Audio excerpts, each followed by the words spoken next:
Good evening +2 class. बेटा आज हम स्टार्ट करें next chapter number 10 exercise 10.1 vector algebra.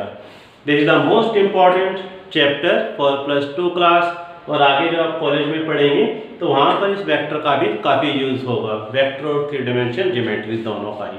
ठीक है ना। तो सबसे पहले आज हम स्टार्ट करते हैं कि वेक्टर होता क्या है। तो पहले हम इसके बारे में डिटेल हम पढ़ लेते हैं, फिर उसके बाद हम एक्सरसाइज स्टार्ट करेंगे। तो सबसे पहले वेक्टर के अंदर आप दो वर्ड बार बार आते हैं।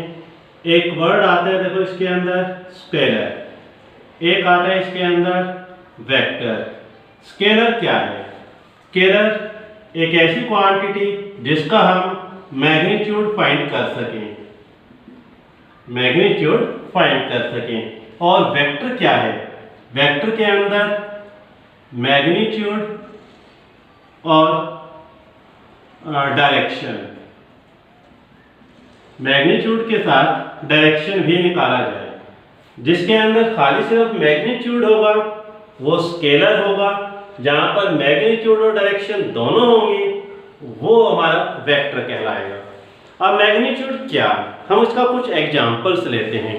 ठीक है, जैसे सपोज कर लो हमारे पास एक स्टूडेंट है, हमने उसको कहा, एक लड़का है, ठीक है, हमने उसको कहा कि आपकी हाइट कितनी है। तो आप उसका आंसर क्या देगा, वो हमें क्या आंसर देगा कि उसकी हाइट कितनी है, 5 फुट 6 इंच, या ये कहेगा 5 फुट 8 इंच।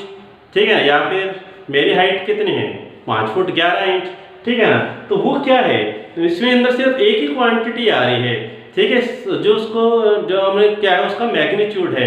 ठीक है, वो क्या है, स्केलर है। यानी मेरी हाइट कितनी है, 5 फुट 11 इंच है, तो 5 फुट 11 इंच क्या है, मैग्नीट्यूड है, यानी कि वो स्केलर है जिसके अंदर सिर्फ एक ही क्वांटिटी आती है। अब इसके अंदर वेक्टर क्या है, वेक्टर में अंदर अब इसके अंदर कोई डायरेक्शन तो नहीं आई ना, तो इसके अंदर डायरेक्शन भी आ जाएगी। जैसे सपोज करो हमारे पास एक पार्टिकल है, कोई भी एक वस्तु है, आप इसके ऊपर क्या करो, फोर्स लगाओ।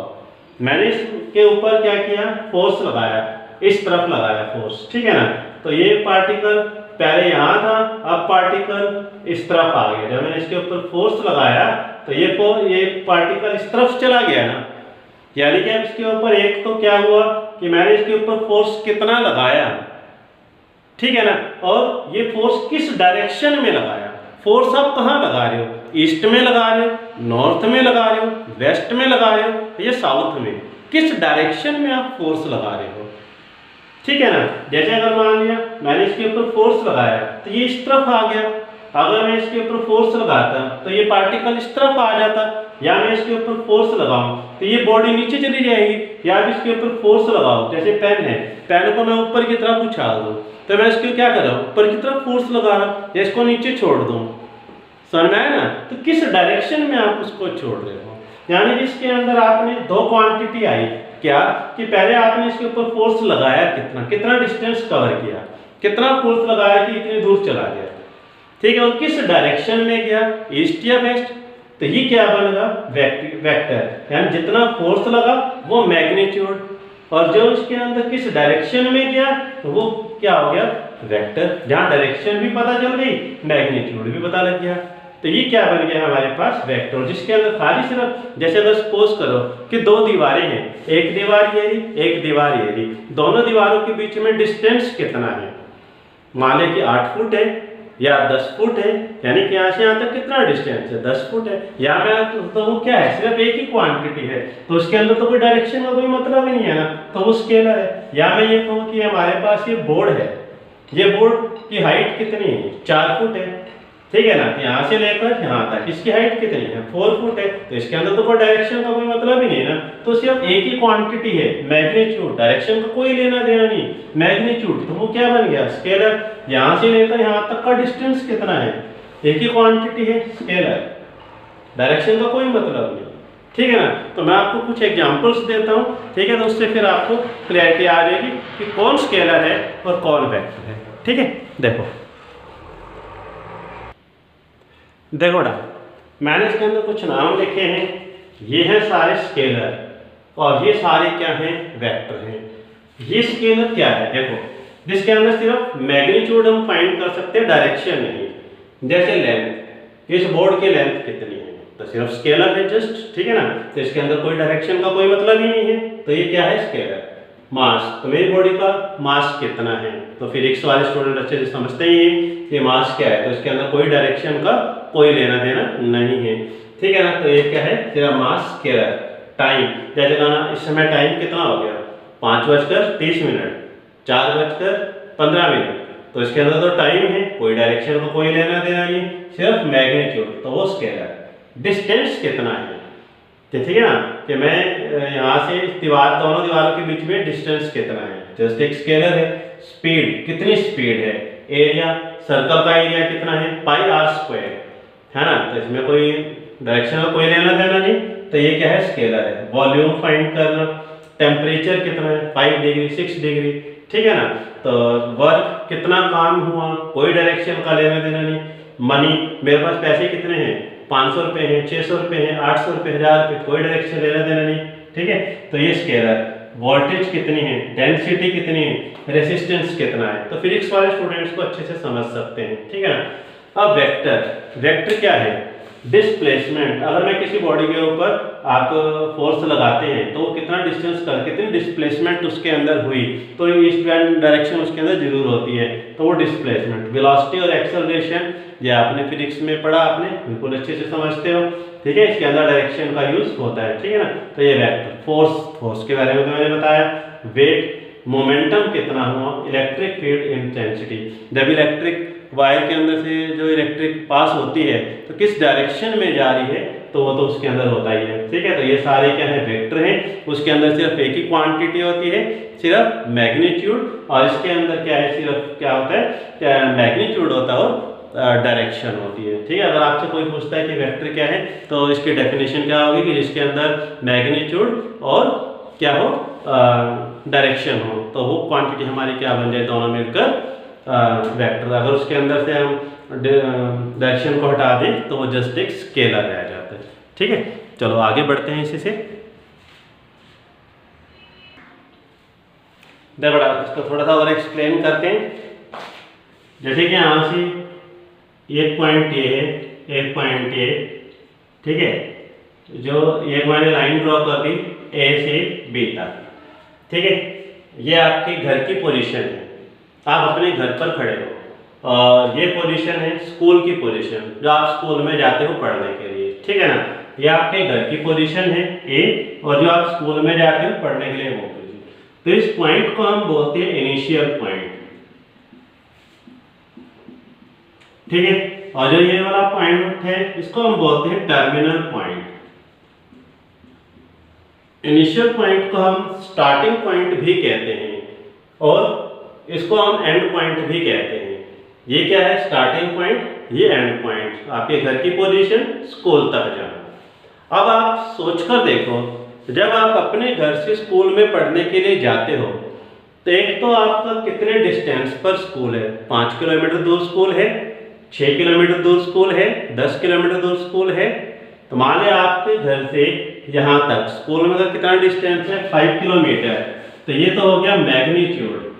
मैग्नीट्यूड इस तरह से लिखते हैं जैसे मॉडुलस का साइन होता था। मॉडुलस क्या है, आप ये तो नहीं कहते ना कि इसी को ही हम क्या कहते हैं, स्केलर। 5 किलोमीटर का डिस्टेंस, आप ये तो नहीं कहते ना हमारे घर से स्कूल का डिस्टेंस -5 किलोमीटर है, -6 किलोमीटर, आप पॉजिटिव ही कहेंगे ना। मॉडुलस, मॉडुलस क्या होता है, जो माइनस को प्लस कर देता है, तो ये मैग्नीट्यूड है, मॉडुलस मैग्नीट्यूड, ठीक है, स्केलर, ठीक है। और किस डायरेक्शन में जा रहे हो, आप ये तो बताओगे ना कि आपके घर से स्कूल तक जो आप डिस्टेंस कवर किया 5 किलोमीटर, तो आप किस डायरेक्शन में जा रहे हो, आप ईस्ट की डायरेक्शन में जा रहे हो, साउथ में जा रहे हो, नॉर्थ में जा रहे हो, किस डायरेक्शन में आप स्कूल तक जा रहे हो, ठीक है ना। तो इसी को हम क्या बोलते हैं, एक तो इसके अंदर डायरेक्शन आ गई कि किस डायरेक्शन में आप जा रहे हैं और कितने डिस्टेंस तक है, ठीक है। तो इसके अंदर दोनों आ गए, तो ये वेक्टर हम इसको ऐसे सिंपली हम इसको ऐसे भी लिख देते हैं, देखो ए बी, ऊपर ये एरो डाल दो, यानी कि ये आपका स्टार्टिंग पॉइंट है, या आपका एंड पॉइंट है, ये इनिशियल है, ये टर्मिनल, ए से बी की तरफ जा रहे हैं, तो हम इसको पढ़ते कैसे, वेक्टर ए बी। कई बार क्वेश्चनों में हम इसको ऐसे भी लिख देते हैं ए वेक्टर। खाली आप ऐसे लिखो ए बी वेक्टर या खाली आप इसको ऐसे लिख दो ए वेक्टर, वो एक ही चीज है, तो उसमें कोई फर्क नहीं है, उसमें कंफ्यूज होने की जरूरत नहीं है। ठीक है बेटा, क्लियर है। आप इसको ऐसे कभी नहीं लगाते ए बी, उल्टी डायरेक्शन में आप जो एरो बनाना है वो राइट साइड में, ऐसे कभी नहीं बनाते। ठीक है, तो ये किसको डिनोट करता है? वेक्टर को। समझ में आ गया होगा, कोई दिक्कत तो नहीं है। चलो कुछ डेफिनेशन इसकी और पढ़ते हैं। देखो अब हम पढ़ते हैं इसके अंदर टाइप्स ऑफ वेक्टर। वेक्टर कितने तरह के होते हैं, उसके टाइप्स क्या हैं या उसके डेफिनेशन समझ लीजिए। तो ये आपके में सारा 1 मार्क्स के क्वेश्चनों में आ सकता है, बोर्ड के एग्जाम में एक एक नंबर के आपसे ये पूछा जा सकता है, तो ध्यान से देखना बेटा। कि सबसे पहले कि जीरो वेक्टर क्या होता है। जीरो वेक्टर इसी के नाम से पता लग रहा है, जिसका इनिशियल पॉइंट और टर्मिनल पॉइंट दोनों सेम हो।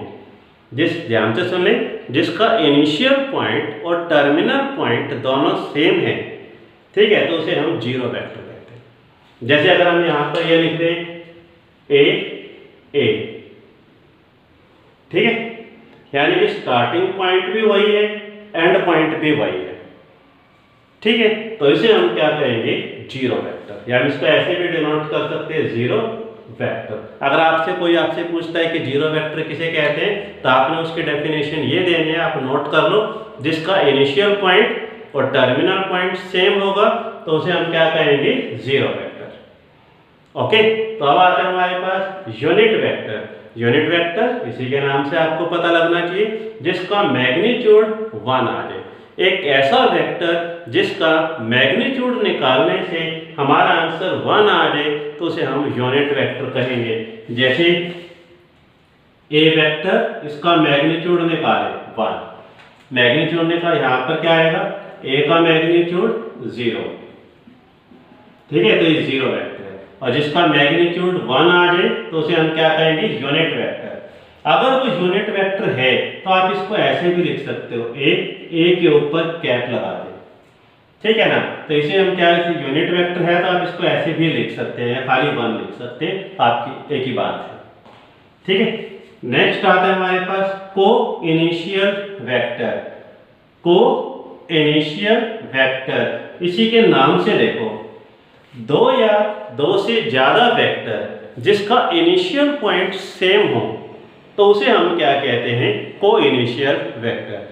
ठीक है, जैसे जैसे एक पॉइंट है, ये पोजीशन है, एक तो इस डायरेक्शन में जा रहा है, एक इस डायरेक्शन में जा रहा है, एक इस डायरेक्शन में जा रहा है, ठीक है, एक इस डायरेक्शन में जा रहा है, स्टार्टिंग पॉइंट सेम है। ठीक है बेटा, तो स्टार्टिंग पॉइंट सेम है। जैसे सपोज करो ये एक बस स्टैंड है, ठीक है, यहाँ पर एक बस स्टैंड है। इस बस स्टैंड से ये अंबाला की तरफ बस जा रही है, यहाँ से चंडीगढ़ की तरफ बस जा रही है, ठीक है, यहाँ से दिल्ली की तरफ बस जा रही है, ठीक है। यहाँ से लेकिन स्टार्टिंग पॉइंट तो सेम हो गया ना, तो लेकिन बस अलग अलग डायरेक्शन में जा रही है, ठीक है। जिसका स्टार्टिंग पॉइंट सेम हो, उसे हम को इनिशियल वेक्टर कहते हैं। इनिशियल, को इनिशियल, जिसका इनिशियल पॉइंट स्टार्टिंग पॉइंट से, याद रहेगा बेटा। चलो नेक्स्ट आते हैं हमारे पास को लीनियर वेक्टर। को लीनियर वेक्टर क्या है? जैसे आप ये रोड है, देखो, आपने क्या है, दो या दो से ज्यादा वेक्टर जो इसके साथ पैरेलल हो, ठीक है, जो इसके साथ पैरेलल में जाते हो, ये कोलिनियर वेक्टर है। देखो ये सारे कोलिनियर है, पर ये सारे क्या है? पैरेलल है, एक दूसरे के साथ पैरेलल है। या आप इसको ऐसे भी क्या, कोलिनियर आगे भी जा सकता है, ऐसा भी हो सकता है कि यहाँ से यहाँ तक 6 किलोमीटर हो, यहाँ से यहाँ तक 10 किलोमीटर हो, इतना डिस्टेंस ज्यादा कवर किया, लेकिन पैरेलल जा रहा है, क्रॉस नहीं होना, ठीक है। उल्टी डायरेक्शन जा सकते हैं, आप ऐसे ही जा सकते हो, ठीक है, इस तरफ जा सकते हो, उल्टा भी आ सकते हो, समझ में है ना। डिस्टेंस कम ज्यादा हो सकता है, कोई दिक्कत नहीं, पर वो पैरेलल होना चाहिए। समझ में आ गया? पैरेलल है, उल्टी डायरेक्शन है, कोई दिक्कत नहीं। ये सारे वेक्टर क्या है? कोलिनियर वेक्टर है। ओके बेटा, क्लियर है? नेक्स्ट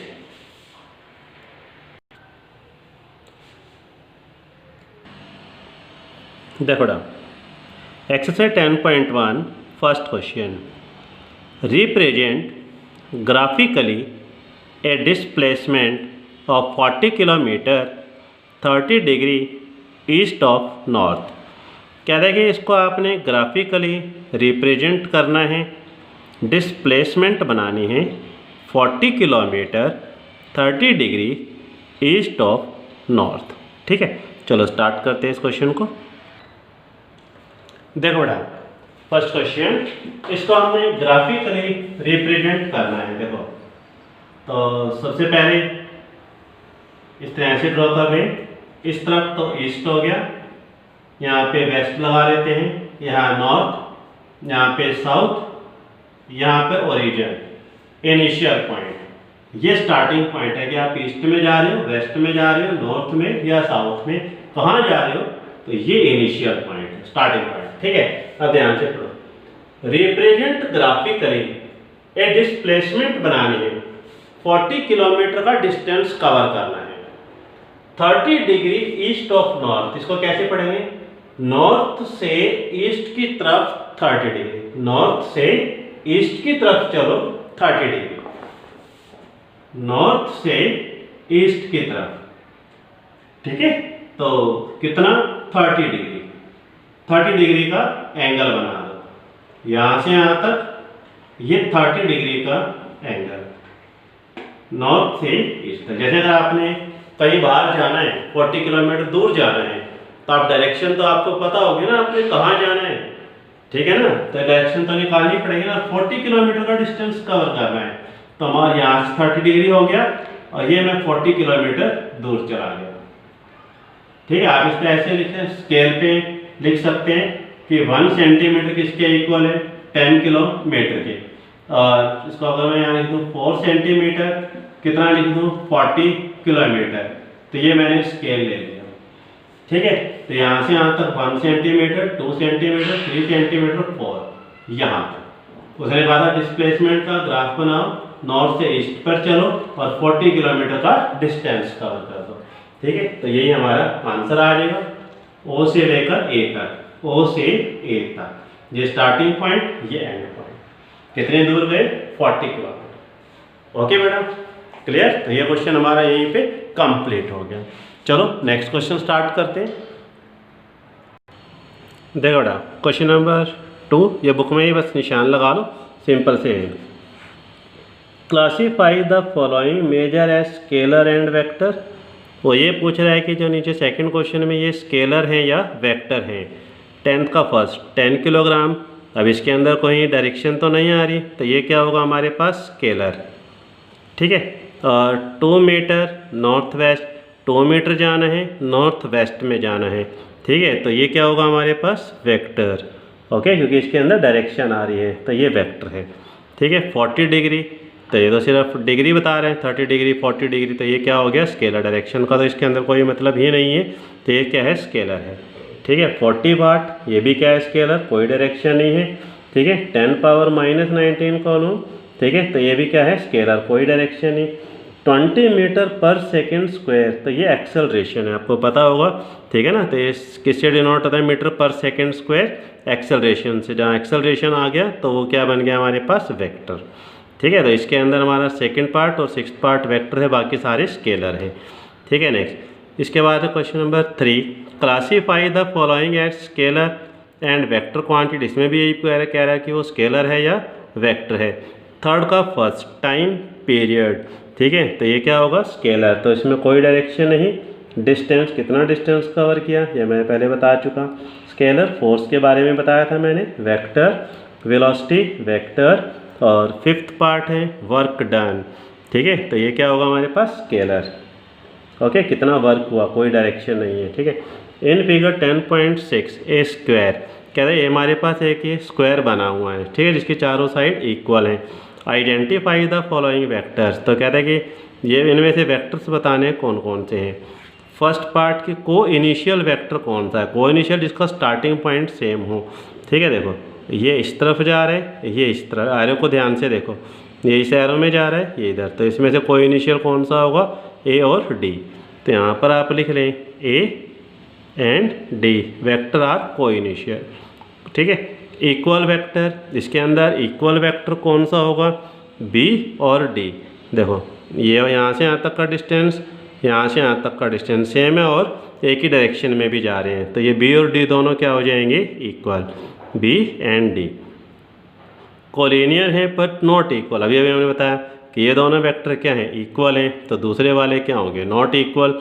ठीक है, कोलिनियर तो हैं पर इक्वल नहीं। इक्वल क्यों नहीं है, क्योंकि ये कोलिनियर क्या होता है, जहाँ पैरेलल हो। देखो ये दोनों लाइनें पैरेलल हैं पर इसकी डायरेक्शन अलग अलग है। देखो अगर डायरेक्शन सेम होती तो वो इक्वल होता, डायरेक्शन सेम नहीं है तो इक्वल नहीं है। तो इस डायरेक्शन में, ये इस डायरेक्शन में। ठीक है, तो इसके अंदर क्या होगा, ए और C, A and C are collinear vector. Next, answer the following as true और फॉल्स। ये बता दो कि इसके अंदर ट्रू है या फॉल्स है। तो A and minus A R collinear, direction उल्टी है कोई बात नहीं, कोलिनियर क्या होते हैं, पैरेलल होते हैं, चाहे आप इस तरफ चले जाएं चाहे इस तरफ चले जाएं। ठीक है, तो ये स्टेटमेंट क्या होगी, ट्रू। ठीक है, तो यहाँ पर ये true. Next, two collinear vector are always equal in magnitude. ठीक है, कहते हैं ऐसा कोई ज़रूरी नहीं है, कोलिनियर क्या है, पैरेलल है, कहते हैं उसका मैग्नीट्यूड इक्वल होगा, ऐसा कोई ज़रूरी नहीं। देखो एक वेक्टर ये रहा, एक वेक्टर ये रहा, ये पैरेलल है, कोलिनियर है, पर मैग्नीट्यूड अलग है, क्योंकि यहाँ तक का डिस्टेंस अलग है, यहाँ तक का डिस्टेंस अलग है। तो ये स्टेटमेंट क्या हो गई, false. Two vector having same magnitude are collinear. तो ये भी कोई ज़रूरी नहीं है कि मैग्नीट्यूड सेम हो तो वो कोलिनियर, ऐसा तो कोई ज़रूरी नहीं है। देखो एक लाइन में ऐसे ड्रॉ कर दी, एक लाइन मैंने ऐसे ड्रॉ कर दी, इसका मैग्नीट्यूड 3 सेंटीमीटर, इसका मैग्नीट्यूड 3 सेंटीमीटर, पर ये मैग्नीट्यूड तो सेम हो गया पर पैरेलल तो नहीं है, जो पैरेलल नहीं है वो कोलिनियर नहीं है, इसलिए ये क्या बन गया, false. Last, two collinear vector having the same magnitude are equal.